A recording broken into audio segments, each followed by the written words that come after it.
6 social media కేసులు, 7 PT warrant కేసులు, 86 రోజుల పాటు జైలు జీవితం. అయినా రెడ్డి గారు తగ్గడం లేదు. రాజకీయంగా కాకరేపుతూనే ఉన్నారు.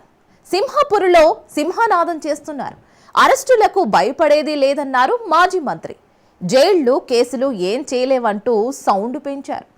ఇంతకీ నెల్లూరు పెద్దారెడ్డి దూకుడుకు కారణం ఏంటి?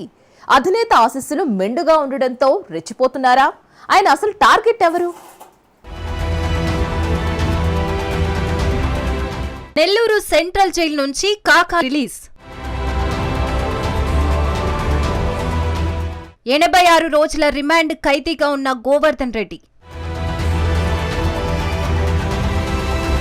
కేసులు, జైళ్లు ఆపలేవు, పోరాటం ఆగదు.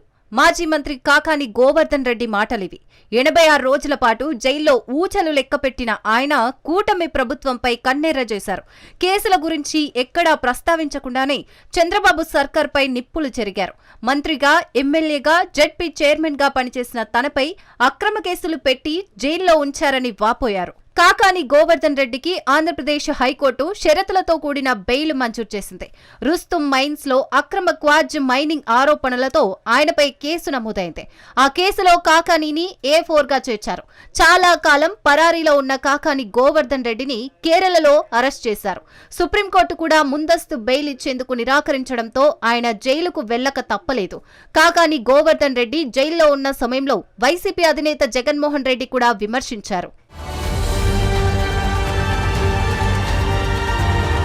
రుస్తుం మైన్స్ లో క్వార్జ్ అక్రమ రవాణా, పేలుడు పదార్థాల అక్రమ నిలువ, గిరిజనులను బెదిరించి మైనింగ్ చేశారని SC/ST అట్రాసిటీ కేసు, పోలీసులపై అనుచిత వ్యాఖ్యలు, ఇలా అనేక రకాల కేసులు గోవర్ధన్ రెడ్డిని వెంటాడుతున్నాయి.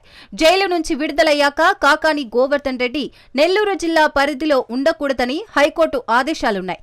దీంతో జైలు నుంచి బయటకు వచ్చాక ఆయన తాడేపల్లికి బయలుదేరారు. అయితే అడుగడుగున ఆంక్షలు విధించారు ఆంధ్రప్రదేశ్ పోలీసులు. రహదారులపై బ్యారిగేట్లు ఏర్పాటు చేసి కాకాని వెళ్లే కారు వెనక ఇతర కార్లను వెళ్లనీయకుండా అడ్డంకులు సృష్టించారు. గోవర్ధన్ రెడ్డి తాడేపల్లి చేరే వరకు ఆంక్షలు కొనసాగాయి. నెల్లూరు చరిత్రలో 6 సోషల్ మీడియా కేసులు, 7 పిటి వారెంట్ల కారణంగా జైలు శిక్ష అనుభవించానని వాపోయారు కాకాని.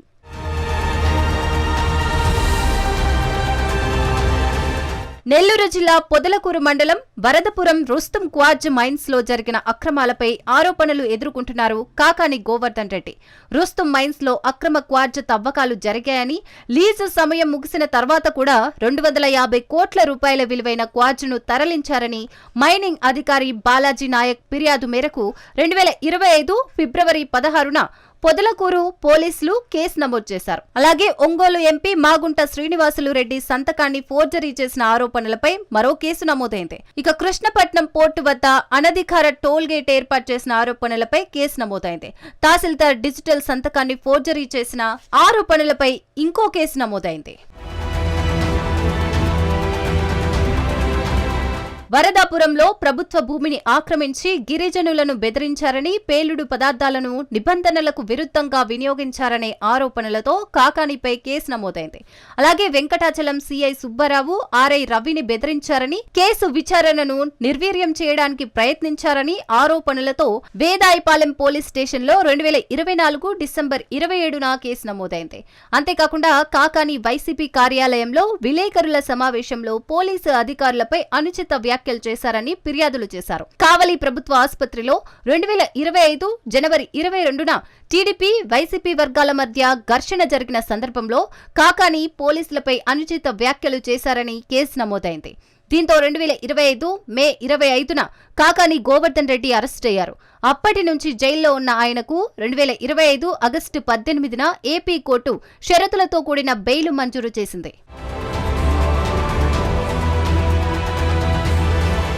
అరెస్టులకు బెదిరేదే లేదని, కూటమి ప్రభుత్వం ఎన్ని అక్రమ కేసులు పెట్టినా ధీటుగా ఎదుర్కొంటానంటూ అనేకసార్లు సవాల్ విసిరారు కాకాని గోవర్ధన్ రెడ్డి. సర్వేపల్లిలో సోమిరెడ్డి చంద్రమోహన్ రెడ్డి ఆయన కుమారుడి దోపిడీకి అడ్డుకట్ట వేసేందుకు పోరాటాలు ఆపబోమని తేల్చి చెప్పారు కాకాని. జైల్లో వేసినంత మాత్రాన మనోధైర్యం కోల్పోలేదన్నారు. జైలుకు కేసులకు భయపడి కూటమి ప్రభుత్వ వైఫల్యాలు, చంద్రబాబు మోసాలు, కుట్రలపై మౌనంగా ఉండే ప్రసక్తే లేదన్నారు. కూటమి ప్రభుత్వ వైఫల్యాలను ప్రశ్నిస్తూనే ఉంటామని కాకాని గోవర్ధన్ రెడ్డి స్పష్టం చేశారు. దీంతో ఆయన దూకుడుపై అటు కూటమిలో ఇటు వైసీపీలో చర్చించుకుంటున్నారు సింహపురి నేతలు.